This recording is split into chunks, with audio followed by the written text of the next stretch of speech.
Welcome to Placentia, Newfoundland. Tomorrow I'll be in Argentia and we'll be taking a 17-hour ferry ride from Newfoundland to North Sydney, Nova Scotia. In this video, I want to do two things. Number one, talk about how to stop overthinking. And the second thing I'm hoping will happen is that a boat will come through because there's a drawbridge right here. Then you're going to be able to see how the bridge lifts up so the boat can go under and then the bridge lifts down. So, overthinking. I spent most of my day yesterday trying to figure out what do I want to do with my YouTube videos. I keep second guessing myself and overthinking. I found this article on WebMD and it talked about the costs of overthinking. Because if you know how bad overthinking is, then you're a little bit more motivated to stop. So the first cost of hey, there's the boat.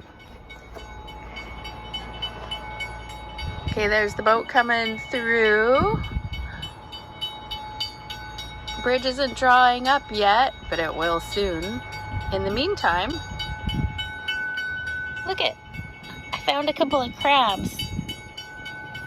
Okay, bridge is still not coming up. Boat's being patient and waiting. This is where I slept last night. It's not bad.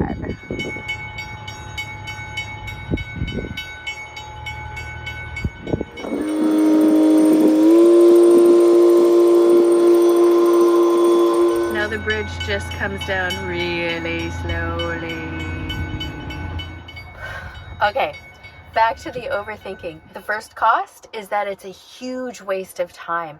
I spent all yesterday afternoon. Should I make this kind of video? Should I share Byron Katie stuff about challenging your thoughts so you can become free? Should I share Rumi poetry? And the truth is, I know what I want to do, but yet I keep going over and over and over it, which is a huge waste of time. The second cost is that it's extremely frustrating. I was in a really bad mood yesterday afternoon. Here I am stomping around on the beaches and looking at these boats and I'm growling at the crabs. I'm just overanalyzing and I already know what I want to do. The third cost is lost opportunities. So if you spend a lot of time analyzing, researching, talking, should I do this, should I do that, you lose opportunities to go further down the path. And even if it's the wrong path, at least if you've gone further down, you know it's the wrong path. The other thing with the lost opportunity idea is that I actually lost the opportunity for a really good rest. Rest is such an important way to rejuvenate and refresh your thinking and your vision. The fifth and the worst cost of overthinking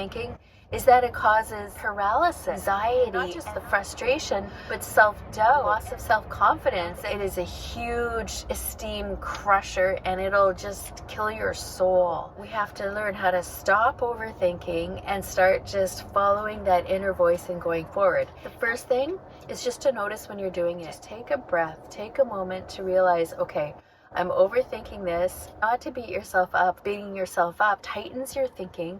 It raises your stress and anxiety, and it narrows your options. So you're literally not able to see all the possible paths ahead of you. The second thing to remember if you tend to overthink is that there's pros and cons to every path. Whether I do this kind of video, which is the kind that I really love to do, or whether I do something that's better, whatever path there is, or whatever choice you're facing, there's going to be pros and cons. You're going to find good things and bad things in whichever way you choose. So just knowing that can help me. It helps me move forward and just be like, okay, I'm going to do the videos that I want to do, and there's going to be bad parts and there's going to be good parts.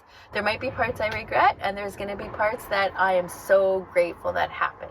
The third thing to remember is that you're never ever going to actually know the outcome of what would have happened if you'd gone the other direction. It can be dangerously enticing to look at that other path and think it would have been better because of X, Y, or Z.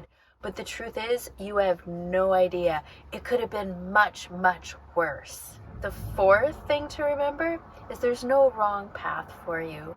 Even if you choose something, a relationship or a video idea or something that later causes problems or that you regret, that doesn't mean it was the wrong choice. It just means that sometimes things don't work out. The only way to make a mistake is to ignore your gut instincts or your intuition. Following your intuition, like I said in a previous video, doesn't mean that you're going to be successful and happy and everything is going to be perfect. It just means that you're being true to yourself and you're following your own best path. The fifth thing that's important to remember is to get out of your mind as much as possible for an overthinker and get into your body. Yesterday afternoon, when I spent, I think, 2 or 3 hours trying to figure out which kind of video to do, I felt uptight and upset. I kind of felt suffocated. Try to notice what your body says and how your body feels when you think about a particular path. You don't know how it's going to turn out, but it just feels right. The sixth thing is something that I learned from the WebMD article on how to stop overthinking. The hindsight bias, or the Monday morning quarterbacking. You look at a past decision that you made, and now you have new information and you know something different that you didn't know before. So you regret the decision. Be gentle and kind with yourself. You're not going to make every perfect right decision.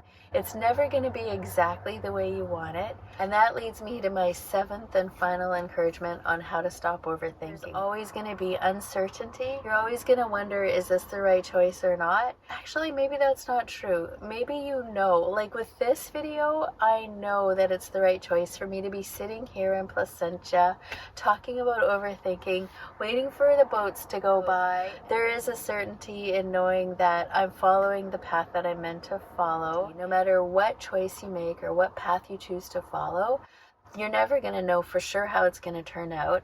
And even if it feels right and good at the time, doesn't necessarily mean it's going to be perfect at the end. Who knows how it's going to turn out? It may be the worst video I ever made, or it could be the best. And you know what? Who cares? Take good care of yourself, because you are worth taking good care of. Mwah!